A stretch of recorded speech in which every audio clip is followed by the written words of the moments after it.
fabulous. It was like one of those things I never wanted to think about until I could actually see it and know it was going to be for real.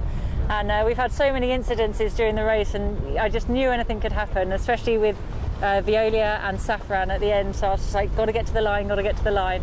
And it was just awesome. A beautiful day, and it was just great. Literally the last 48 hours has just been fabulous. I've had a beautiful sunset, like the last evening on my own on the boat, and a beautiful night with stars and the moonrise, and then this morning sunrise, dolphins, and then lovely flat water and the boat just chucking along. It was crazy. Motorboat coming out saying bravo Dee, and then the fishermen would stop what they were doing and come around and clap and cheer, and I was like, I'm definitely closing the finish. I mean, this is just over so quick. I think they just said 99 days, and you know, for me it's just like that's nothing in comparison to the 178 of last time. But the intensity has been huge, racing in such a competitive fleet, full on all the way to the end. I mean, I was pushing the boat in front to the line, so and I've loved it. I was very affected by everybody else's traumas and tribulations as it went on, and I think because of the confidence in the boat, it was developing as the race went on. As soon as somebody had an issue, I immediately checked the same area on board, just because I was like, oh, it could be me next. And it really does make you fragile on these boats when you're pushing that hard in those kind of conditions. There were some moments where I was a bit scared. First Southern Ocean storm with the boat just accelerating down huge waves was just like, whoa.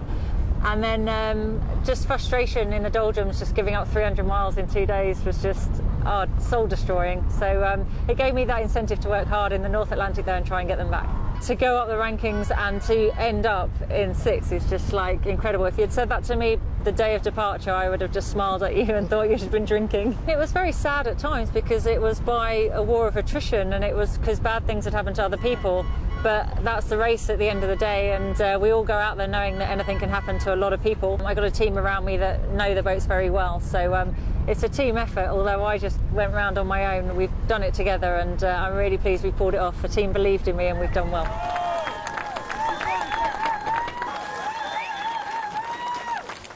The departure day, leading the fleet out with that volume of people down the canal was just incredible. I think that'll stay with me forever, but I was so excited about going and doing the race. The start, actually having an awesome start, and first night I was off and with the big boys, and I was like, wow, this is really cool. So that was really good. And then growing into the Southern Ocean, getting used to what it's like to surf at those speeds. And these boats are cool, they're just so good at it. And actually it's me that was the problem and the boat was fine. I'd like to be back. I'd love to be 4 years on, 4 years more experience, 4 years more confidence, 4 years on this boat, and then go and do it again.